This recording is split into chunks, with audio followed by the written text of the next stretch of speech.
You are listening to Frankly Speaking Panthers on Tobacco Road Sports Radio.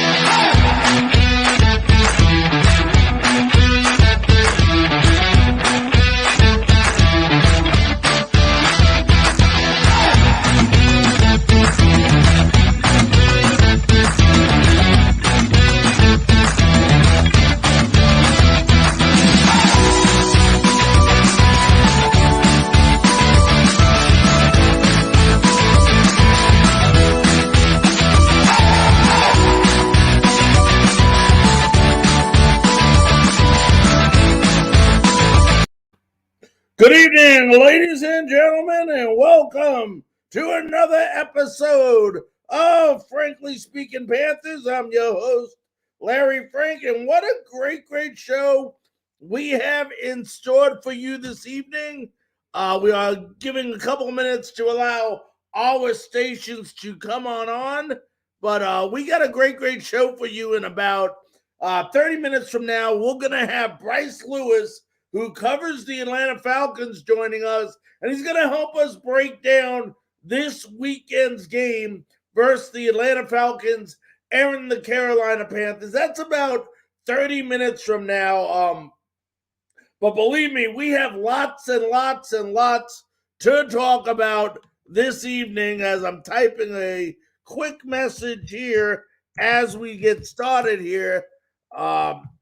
And I want to make sure everybody remembers that tonight we are going to allow call-ins here on Frankly Speaking Panthers.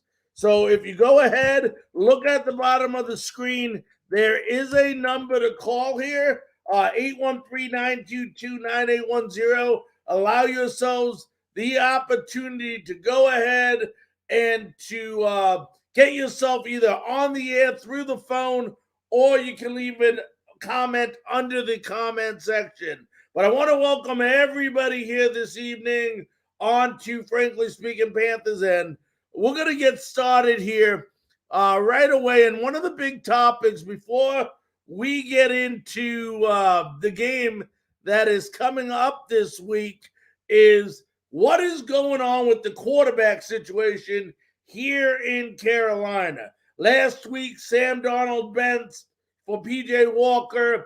Then you heard talk all week about whether Deshaun Watson was going to be a Panther or not be a Panther. But let me tell you what, folks. There is no reason on earth, no reason right now, based on the timing of everything that's going on, that the Carolina Panthers should even be thinking about or encouraging the idea to get Deshaun Watson as a quarterback in Carolina. First of all, let's put it this way. It's too high of a risk. Why is it too high of a risk? The reason why it's too high of a risk is if you're wasting time now going after Deshaun Watson, and then let's say his the issues that he's having that have gone public with 20 different women, and he's accused and he is found guilty of it, you've given up a lot for this guy. Not only have you given up this year getting a quarterback ready, but you also have to think of the upcoming draft and the upcoming offseason. Everything you do is going to be based around Deshaun Watson. And, at the end of the day, if you don't have somebody in place, or have a plan in place to replace him if he does get in some trouble and have legal action is faced, he is going to cost you a lot more. Nothing's been decided yet. Nobody knows what's going to go on. Now, I'm not sitting here telling you that Deshaun Watson in no way, shape, or form is guilty. I have no idea whether he is or he is not. That is not for me to decide. But at the end of the day, there are 20 ladies that are accusing him of very similar things. And I'm not saying he's guilty, but it's kind of just weird that 20 different women would be telling, that don't even know each other, would be talking similar situations that have happened to them with Deshaun Watson. Number three, it's a distraction. Why do you need a distraction right now? Why do you need to put more pressure on Sam Darnold than already is on Sam Darnold? They just lost 4 in a row. If that's not enough pressure for your quarterback, I don't know what is. But in no way, shape, or form do you need that distraction. Number 4, the public perception of doing this. What are going to be people going to think? Now, it is a business, but at the same time, not only is it a business, but part of your business is keeping your fan base comfortable and happy with the decisions you make. At the end of the day, you got to make the decisions you think are best for this team. I understand that.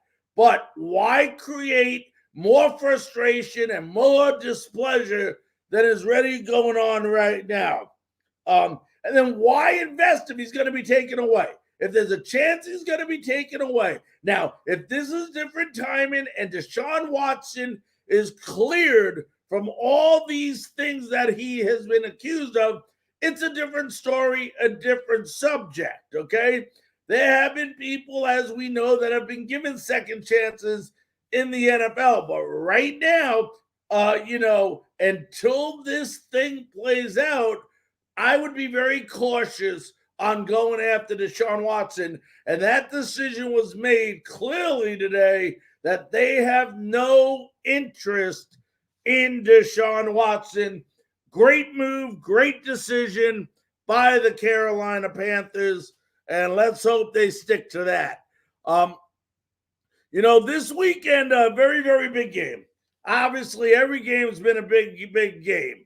But before we get to that, I want to go ahead and remind you all, as I always do on every Panther show, that if you're looking to join a group that is all about the Panthers and they stick to being the Panthers in a positive way, they communicate, ask questions, converse on different topics regarding the Carolina Panthers, and you want to do it in a respectful way with respectful people, join the Carolina Panthers Den group on Facebook. It's a great, great group. I'm a member of the group, and I tell you, when it comes to first class, everybody in this group seems to be a first-class fan. They don't become bandwagon fan when the team's losing. They stick with their team. They're confident in their team, and they're convincing that this team will be good in the future. Carolina Panthers Den on Facebook. But ladies and gentlemen, we got a big, big game coming up this weekend. We lost 4 in a row. Meanwhile, the Atlanta Falcons have won 3 of 4. They just beat the Miami Dolphins 30-28 this past weekend.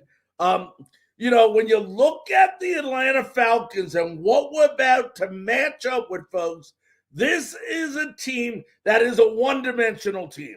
It is a one-dimensional team. They go as Matt Ryan goes. Matt Ryan, the quarterback, 12 touchdown passes, 4 interceptions, almost 1,700 yards this season. They got great receivers. They got the tight end from Florida, Kyle Pitts, who has 31 receptions, 471 yards, and a touchdown. And, of course, the great Calvin Ridley, who also has 31 receptions, has 2 touchdowns on the year. These are the guys you got to contain. If you're going to win, and we're going to talk about the keys of the game, but you're going to have to put pressure on Matt Ryan. And we'll talk about that a little bit later in the show. But this is not a team that rushes the football. They are not very effective at rushing. They're not even averaging close to 100 yards a game. But the one thing this team does well with their running backs, or should I say the 2 things, is they protect their quarterback and they're available out of the backfield to receive passes. What do I mean by receive passes? Well, let's take a look. You have Cordell Patterson, 27 receptions and 4 touchdowns out of the backfield from the receiving side. Mike Davis has 18 receptions. Together, their running backs on the season have 45 receptions, 477 yards, receiving the football out of the backfield. You're going to have to guard and have a man on these players out of the backfield in order to stop that passing game.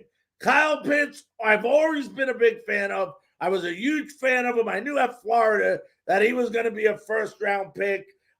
He's just great, and he's definitely bringing it over into the NFL during his rookie season.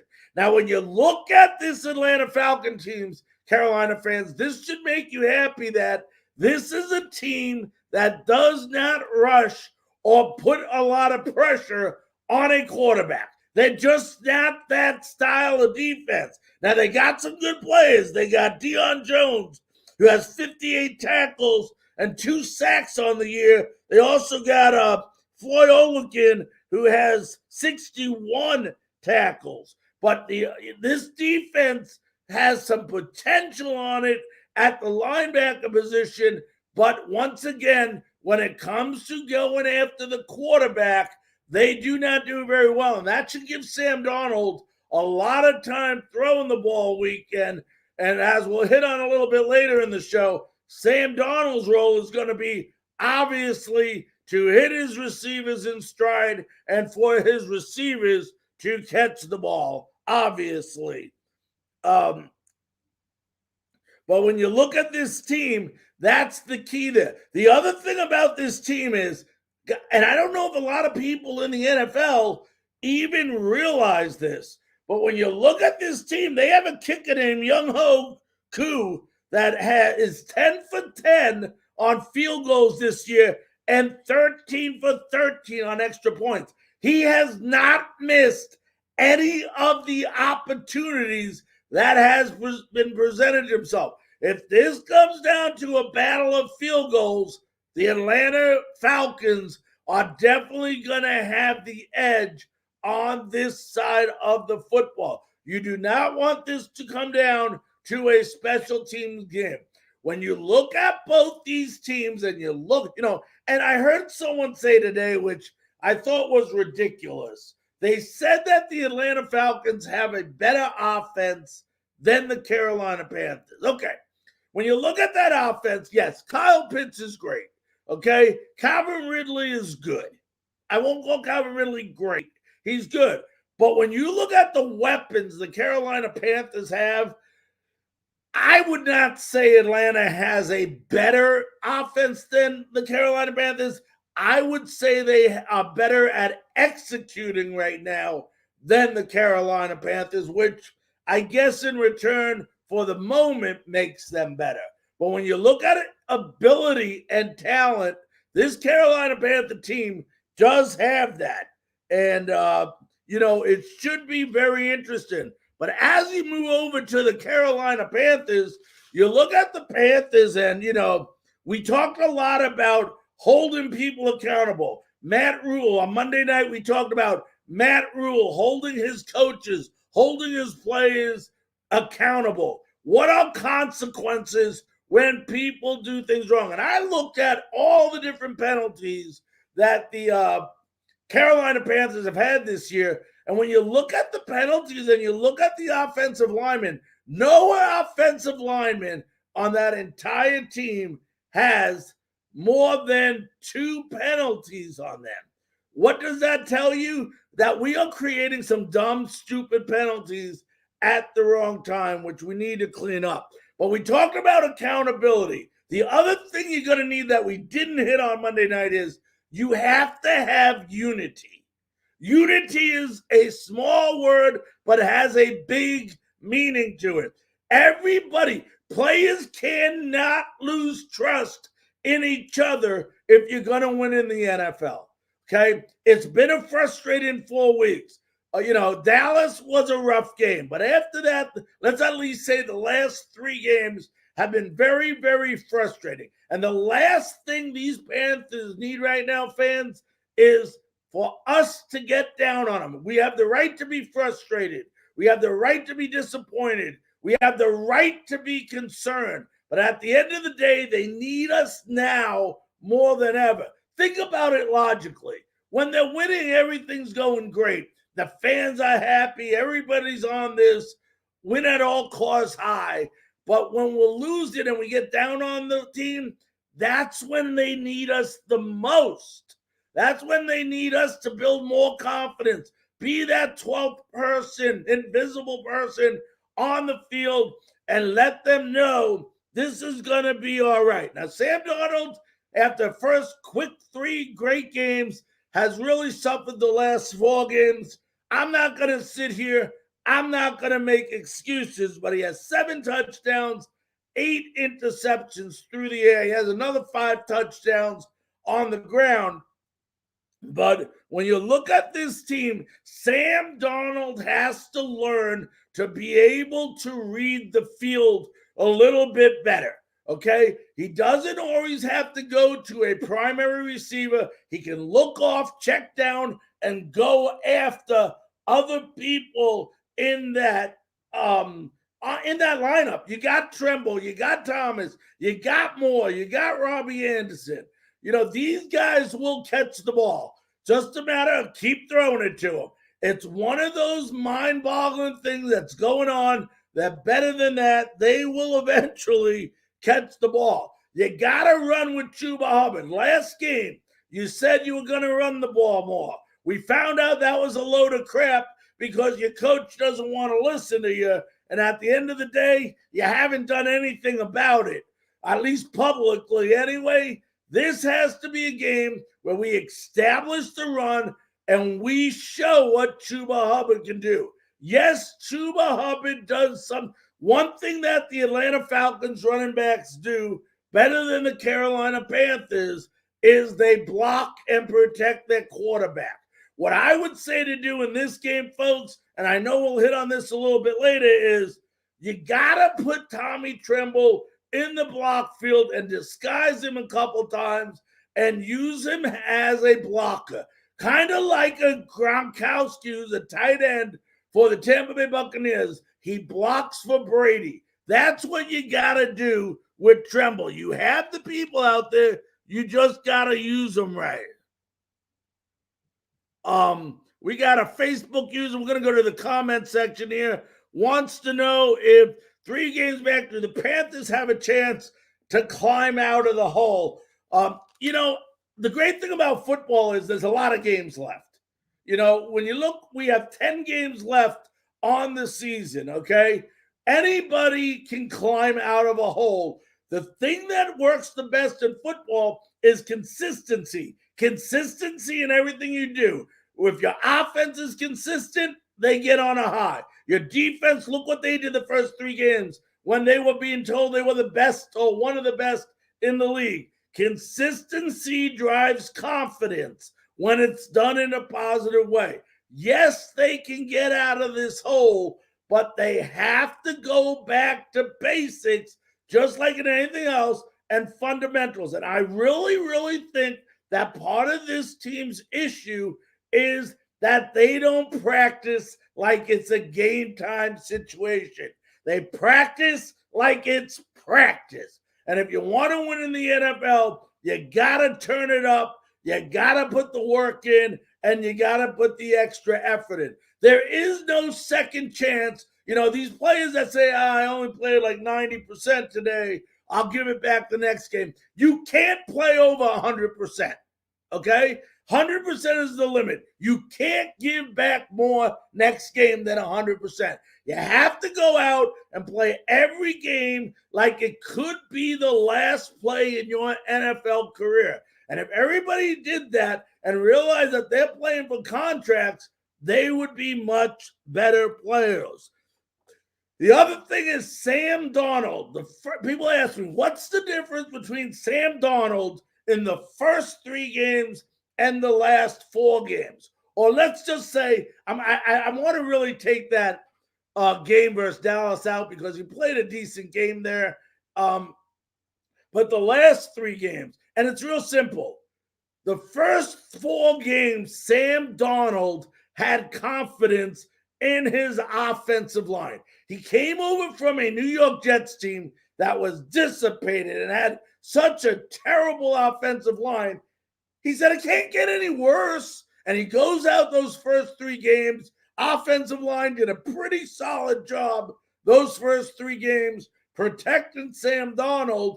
And Sam Darnold was able to do some amazing things, especially those first 3 games. Last 3 games, he's been under pressure, running for his life. And even when he's not running for his life, his mind is telling him that his offensive line is not that good enough to protect him. Sam Darnold needs to get that confidence back in that offensive line and be able to sit back there, watch what's going on, and throw to the correct receiver.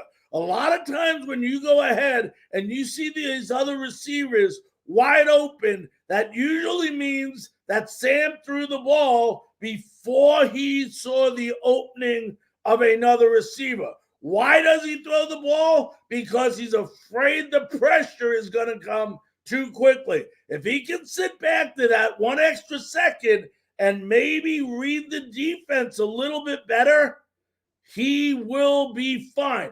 But the best way to go ahead and figure out how to read a defense, any great quarterback would do it. And if you watch, whether it's a Manning, a Brady, a Rodgers, you play action a good percent of the time. When you go ahead and you have play action, and fans that are big football fans out there, okay, there's a lot you can learn from, frankly speaking, Panthers, because I've been there. Okay, I've been there, so I know. Okay, I don't make things up. I don't sugarcoat anything, and I'm not going to feed you no bull crap. But the way you go ahead and be able to read a defense more efficiently, any good offensive coordinator will tell you this too, is you run play action, play action, play action. By running play action, what happens? When you move a guy, you move a defender. When you move a defender, the quarterback is able now to see more of what the defense is doing rather than them standing still and the quarterback not being able to see over the defensive line. You move people around, 1 or 2 guys, and it's amazing what it does for you. Also, play option gives you the opportunity to dish it off to a running back or a short receiver should nobody be open. Utilize that play action, and I'm telling you, you will be a team. That you cannot run an offense that is predictable. You cannot run a predictable. And I'll tell you right now, if you look at Sam Darnold and the strength of when Sam Darnold plays well, you want to know what it is, folks? I'm going to tell you right now. It's when the pressure's on him. When Sam Darnold doesn't have enough time to think. And if you look back at the first 7 games, when has Sam Darnold's been on his best? He's been at his best when the game has been on the line. He came back, was it versus the Cowboys or somebody else, ran him right down the field, tied the game up. Then we lose in overtime when Sam brings the team back. Why not run a couple of times throughout the game a no huddle? Don't give Sam time to think. If you don't give him time to think, he reacts and his ability takes over, and he's a much better player. Not everybody is better when they think, okay? You think about different plays that happen in football, and the best plays are the ones that they didn't have time to think about. And that's how you get Sam Darnold to play well. Now, this defense, folks, is going to be amazing come this weekend. If you haven't heard, first of all, what do you got? You got Sean Chandler and Jerry McChin is leading this team with 38 tackles. You got Hassan Reddick with 6 sacks. You got Brian Burns with 4 sacks. And now listen to this. Shaq Thompson, Miles Hartfield, Justin Burris, and Stephon Gilmore are all expected to play this weekend. This solid defense is going to be back intact come this weekend. And I'm telling you what, these Atlanta Falcons are in for a very, very tough game this weekend. They are in for a tough game. Now, we are about 5 minutes away, folks, from having let me go back to board here. By having Bryce Lewis, who covers the Atlanta Falcons, will be joining us in about 5 minutes, so you don't want to miss that. Let me go ahead and take this down. Also want to remind you all that if you are a Carolina Panther fan and you're looking for a group to get involved with, a group that talks positive, stays professional, and even goes ahead, communicates, and really coerces in a positive way, you need to get on Facebook and go to the Carolina Panthers Den. What a great group. I'm a member of it. I love talking to these different guys on the Carolina Panthers Den, and they're always rooting for, win and lose, the Carolina Panthers. So make sure to join that today. Ladies and gentlemen, we're going to take a quick station break. When we come back, we'll be moments away from having Brian Lewis, who covers the Atlanta Falcons, on. And then after that interview, we're going to talk about the keys to winning this Sunday for the Bears. I have a list of them, and boy, do you want to not miss that. Let's go ahead and take a quick station break. We'll be back right after this.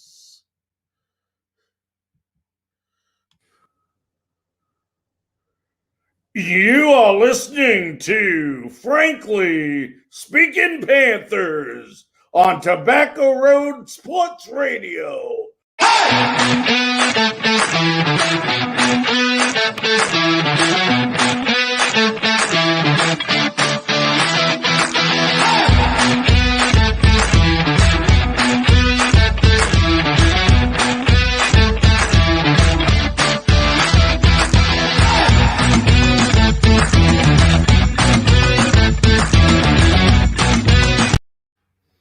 Ladies and gentlemen, welcome back to Frankly Speaking Panthers.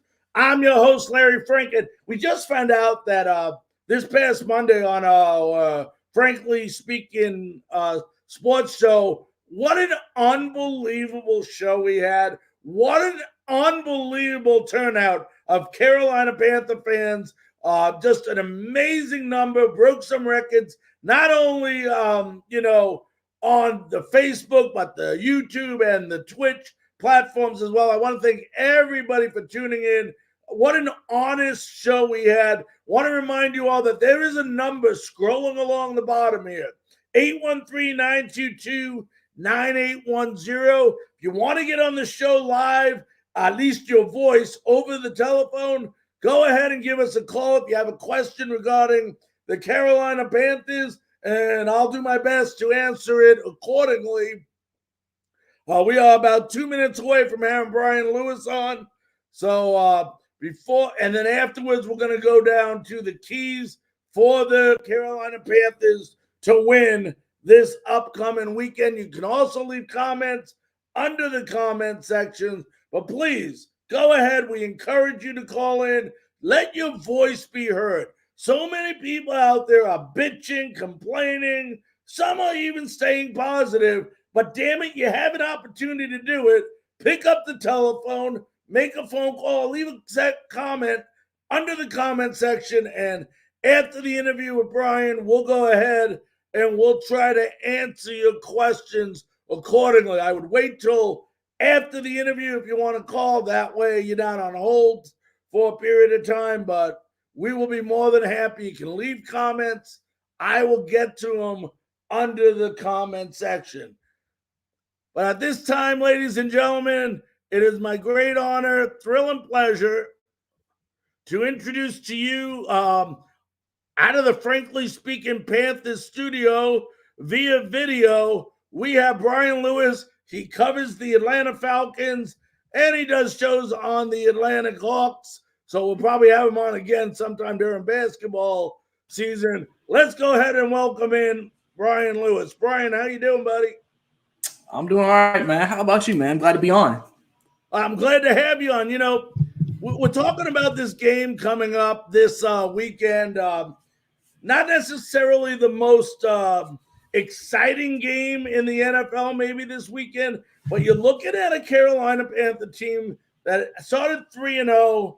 Everybody was raving about them and now has lost 4 in a row. And on the flip side of it, you're talking about an Atlanta Falcon team that has some momentum, that has made them win the last 3 out of 4 games, including a 30-28 win this past Sunday over the Falcons. What have you seen as the big difference in the last 4 games with the Atlanta Falcons?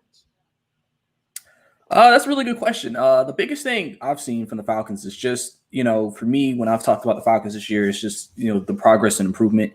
I mean, you're learning a new offense and a new defense. Arthur Smith's getting used to the players, how to use them in the best way. So you've seen the emergence of Kyle Pitts the last couple of weeks. He's played the way we expected him to play at the beginning of the year. So that's been big. Also, Matt Ryan, he's played excellent the last few weeks as well. He's really stepped up his game. Matt Ryan's usually known for his first year in a new offensive system, kind of going, it's not really as smooth this first year. It's the second year when he booms, but being able to find that, catching that fire offensively has really kept us at that offensive level that we've kind of been at the last couple of years. It's just obviously the defense has let us down a lot. And obviously Cordell Patterson's been great for us.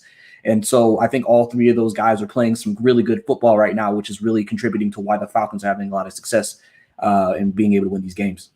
Now, when you look at Matt Ryan, and I mean, what can you say? The guy keeps getting, he might be getting younger rather than older. I think he's trying to live up to Tom Brady. 12 touchdowns, 4 interceptions, just south of 1,700 yards this year.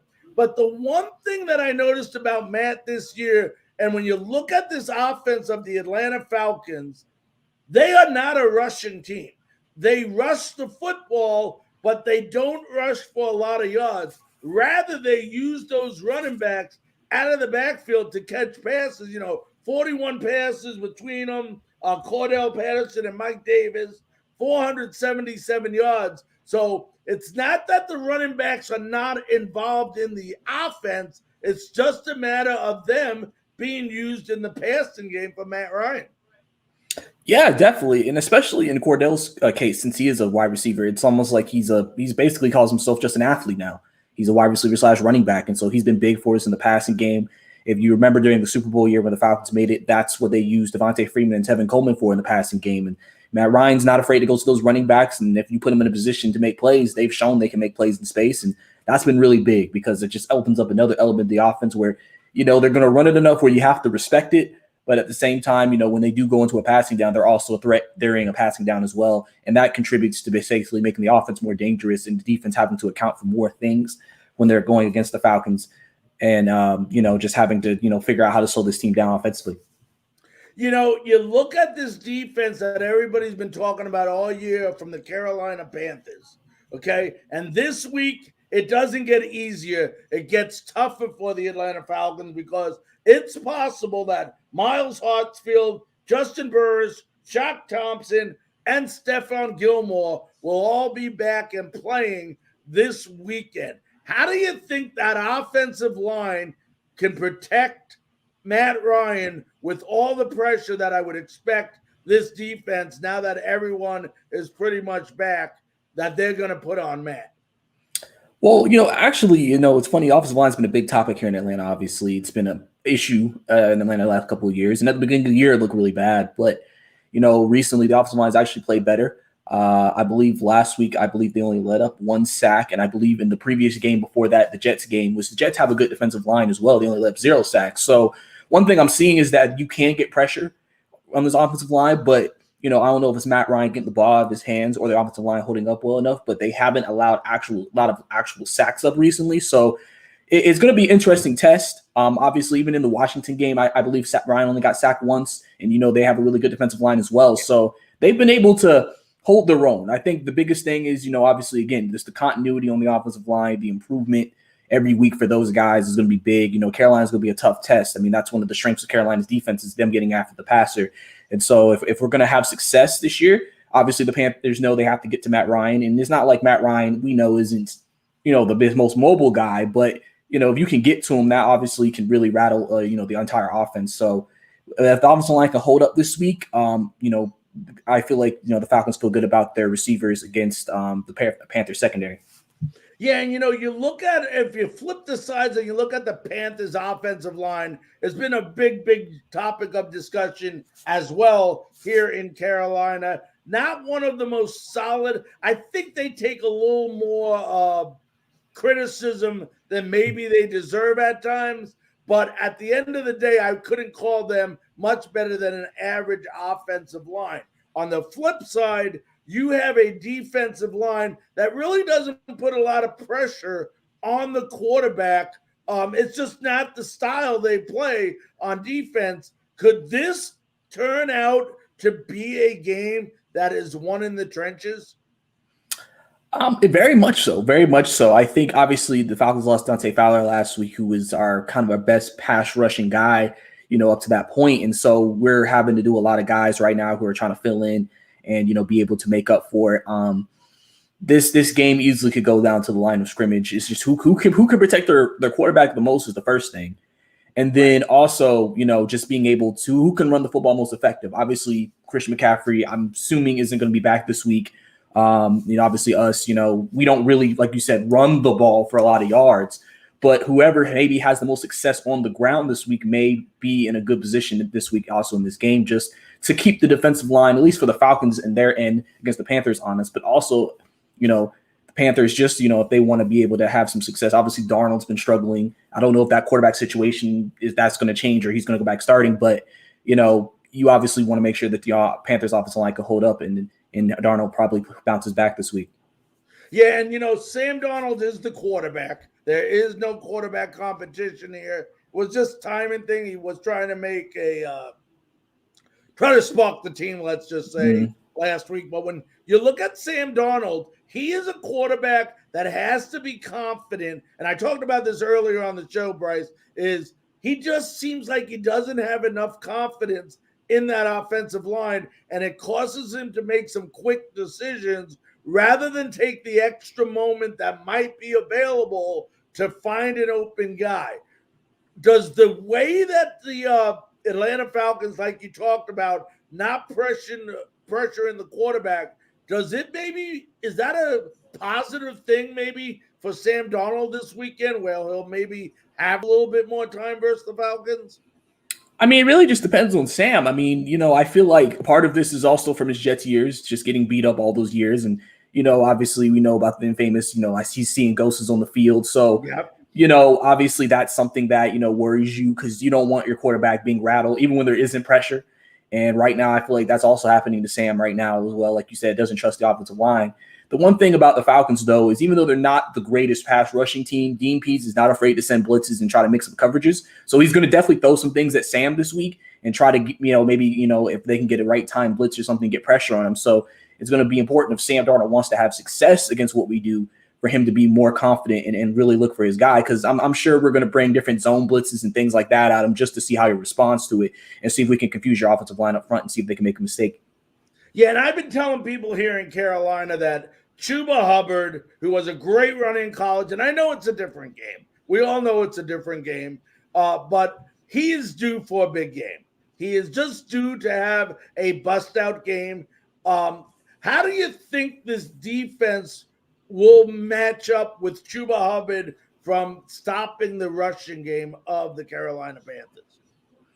I think it'd be a good matchup. I mean, one of the strengths of the Falcons defense is our linebacking core. Deion Jones just won Defensive Player of the Week.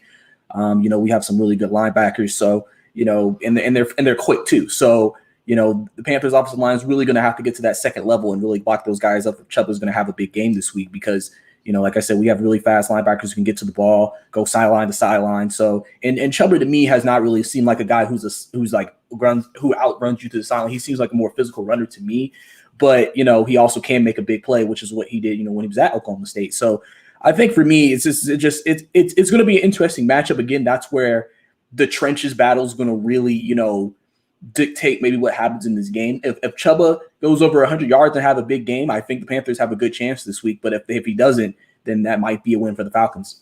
Talk about these two linebackers of Atlanta who I've watched. I just get more and more amazed every week that I watch these two guys. Floyd Olukin, I'm not sure if I pronounced his name right.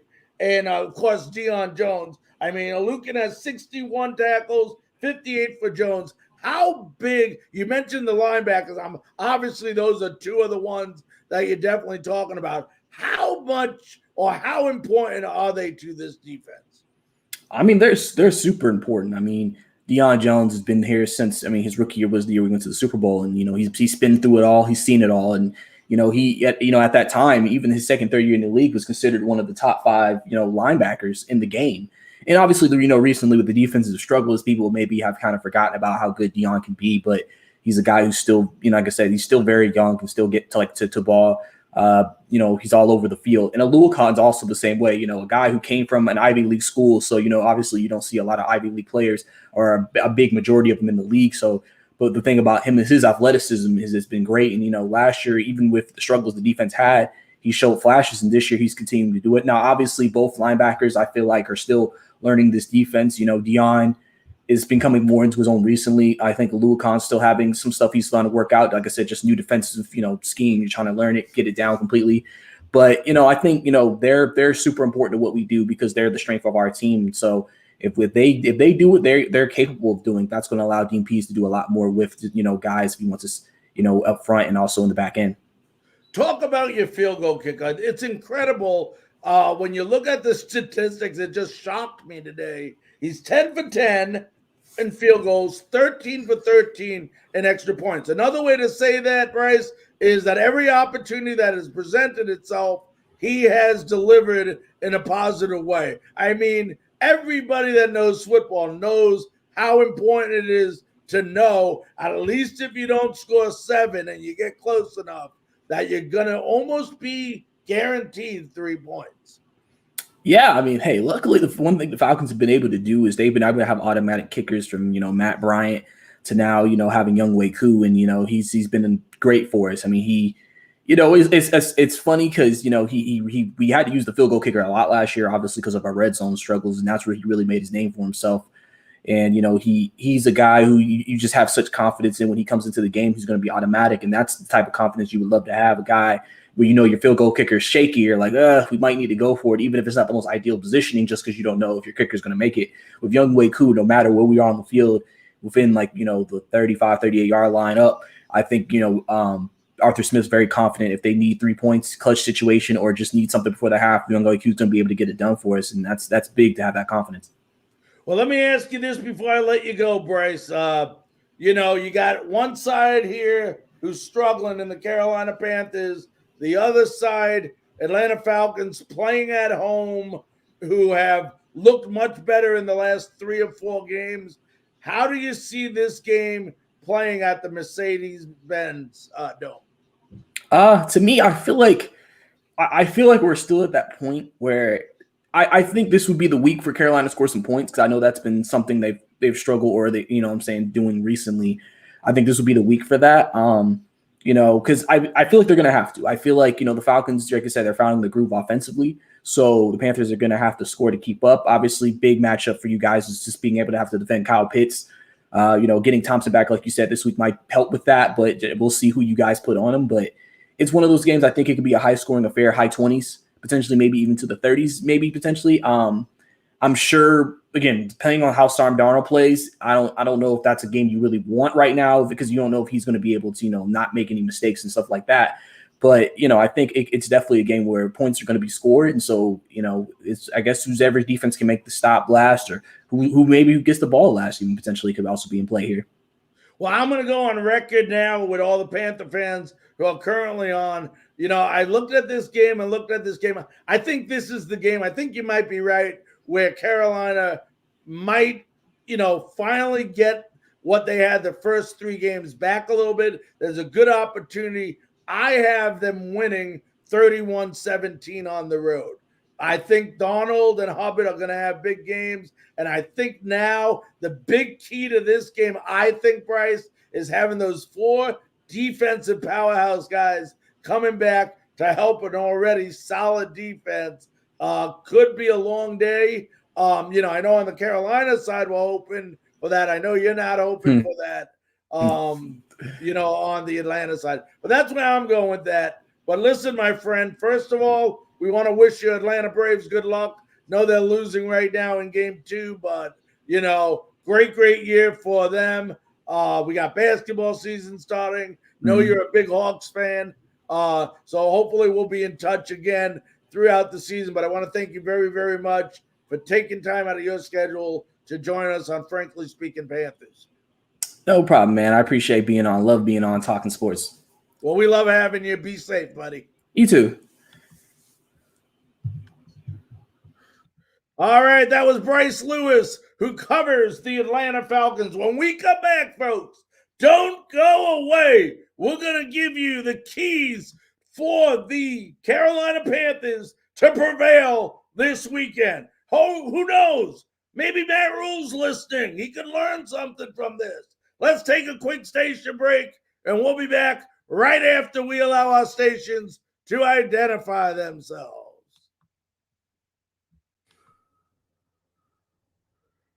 You are listening to Frankly Speaking Panthers on Tobacco Road Sports Radio.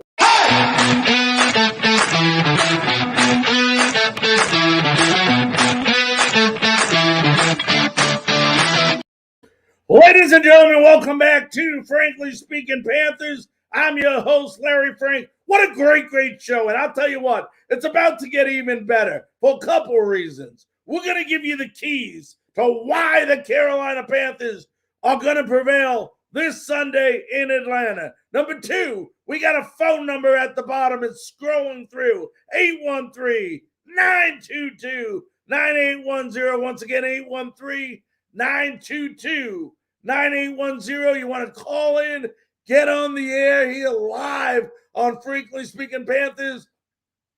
And let's talk some Carolina Panther football. Also, you can leave a comment under the comment section, and we'll do everything we can to make sure we get to it and answer your questions accordingly. But right now, we got about 13 minutes in the show. Go ahead, give us a call. Give us a comment. Love to hear from you. But let's talk about the keys to the game. And I already said it before the commercial break, that I thought this is going to be the game, folks.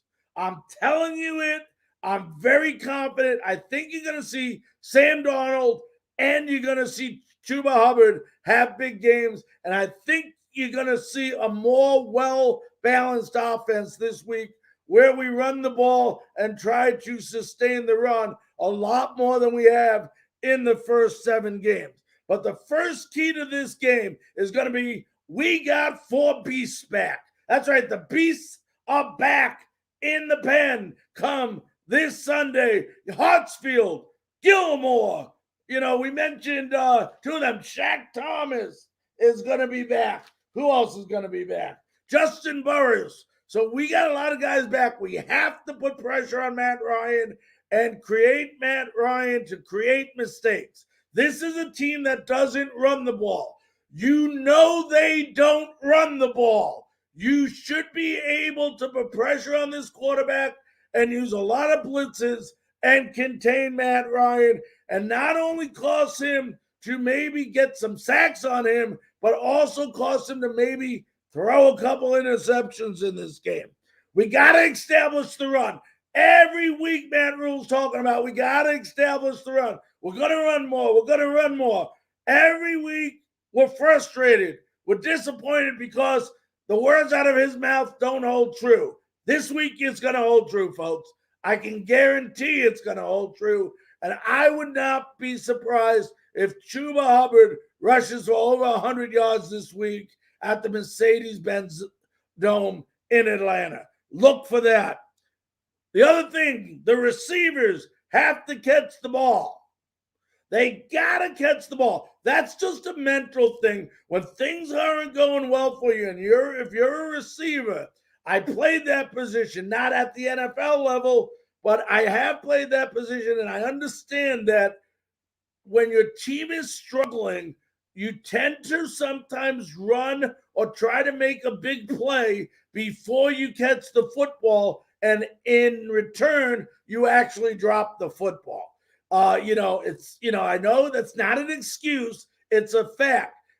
These receivers got to be comfortable, make sure they catch the ball with their hands out first, and then tuck the ball in and run with it. Complete the formation of making a catch before making that next move, and you will catch the football. We talked about the trenches. Our offensive line hasn't been the best. Their defensive line doesn't put a lot of pressure on the quarterback.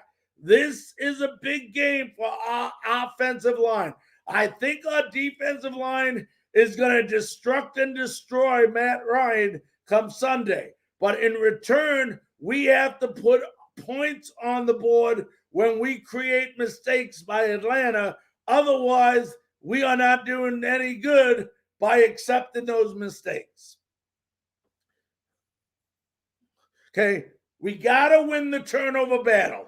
We cannot win a game if we're not going to win the turnover. We have to eliminate Sam Darnold's mistakes of throwing interceptions for whatever reason. And on the other end of the thing, the pressure we put on the quarterback, on Matt Ryan, has to create turnovers for us to go ahead and complement with points. One thing we've been terrible on, folks, the last couple of weeks has been third down conversions. I don't know if anybody realized that, but we have to sustain, and I mentioned this week in and week out, folks, that when you keep your offense on the field, it's common sense. Your defense is off the field. That means they're getting a fresh blow, they're sitting down, they're resting, and when they come back out, they're full of energy and can start their new repertoire of plays on defense. But when you keep going 3 and out, your defense is out on that field so much, they are exhausted by the time halftime comes. Sustain long drives, use Chuba Hubbard, run some clock, and let's get some good 8 to 10 minute drives on the offense. Remember, if you keep your defense off the field a good percentage of the game, it is an automatic win for you because you are pretty much guaranteed to win. Because if your defense is off the field, their offense is off the field. That means the only way they can score points is if their defense scores points. That's not going to happen this weekend. We got one of the best defenses in the league. They're going to be back this Sunday. Offensive line's given up 24 sacks this year. 24 sacks in what? 7 games. It's an average of a little over 3 or close to 4 sacks a game. You got to protect Darnold, okay? You got to protect Sam Darnold. And one of the other things Sam has to do is, he has to step up in the pocket a little bit more. Because there's a couple of times I watched Sam Darnold and I watched some of the film on Sam. And when you watch Sam, there are times where if he would have just took that step forward, he would have eliminated some of the pressure. But on the other side of it, hey, I'm not going to sit here and defend the offensive line. But on the same token, I'm not going to blame the offensive line. This is a team. This is a unit. The word unity contains the word unit, and they have to play as an entire unit and also be able to have their running backs block a pass rush when needed. That is something they are terrible at right now. Their running backs do not block well. Then they're going to probably, and I mentioned it earlier, folks, they got to mix a couple of things up. I'll get into that in a sec. But a reminder that if you're listening to the show and you want to call in, the number is on the bottom. Don't be shy. Don't be afraid. Call in. We'll get you on the air here on Frankly Speaking Panthers. We got about 5 minutes left in the show, so we can also leave comments under the comment section. I have a Facebook user that says the tape came out of the NFL, found their weakness, Sam Darnold. I'm not sure really what they mean by that. Also, if you notice, folks, up here, it says Facebook user. That's because you have not given Facebook permission to use your name. If you go into your settings on Facebook or hit the link that was on our show at the beginning, it will allow your name to be used so I know who is leaving the message. But either way, we'd love to know who you are. That way we can give you some credit for it. But my final prediction is 31-17. I think this is the week the Panthers come back. The Panthers win. Folks, I'll tell you what. We got to stay with this team, okay? If you really want to look at logic for a second as a Panther fan, and we got some great things going on in the Carolina area right now. The Hornets have started off on a good track. You got the Hurricanes in hockey starting off well. We had the Panthers starting out well, and now you got the Atlanta Braves, who are 3 hours away, or 4 hours away, should I say, in the World Series. So a lot of good things going on in the area. But if you want to look at logic for a second, folks, we have not played well the last 3 weeks. Okay? We have not played well all 3.5 weeks. Take part of the Dallas game, okay? And do you realize that if we win Sunday, we are 4-4. We are at 500 with a win. A win versus Atlanta, and we are 4-4. It's not the worst thing that can happen. The hardest thing to believe is that after this week's game, we're halfway through the season already, and we would be 500. You know what? I can think of a lot of things that could be worse. Okay? A lot of things. Let's go in Atlanta. Stay confident. I'm even thinking about going down to Atlanta. Driving 4 hours, maybe watch this game. I'm that confident that the Carolina Panthers are going to come back with a win. And we'll only time will tell, but we got too many good things about happening. Our defense is back. Our defense is back. Our defense is back. Don't be surprised if they hold this Matt Ryan Atlanta Falcons team to under 17 points.